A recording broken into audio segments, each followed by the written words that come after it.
With summer fast approaching us, we're all going to need to do some extra work in our gardens and keep them nice and tidy. The ideal way is to use a Ryobi trimmer, whether it be cordless, electric or petrol.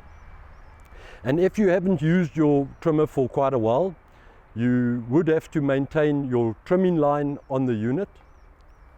And all the Ryobi trimmers take a certain size line. And it's very easy to put new line onto your trimmer.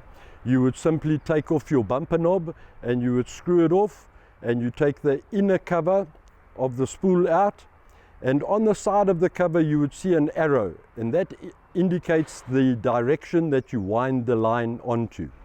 You would simply take 2 meters of line and cut it off and fold it in half, and there's a little slot in the inner spool that you would slide it into, and then you basically follow the arrow and you would wind that line up until it is complete onto the inner reel, and then you would put it through the 2 eyelets of the machine, and you would then simply put your bump head back onto the shaft and then put your bumper knob back on firmly.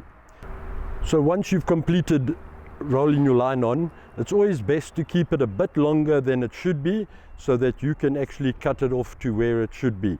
So you would see a little blade over there. You simply take a scissors or a knife and you cut it, both of them, to that length.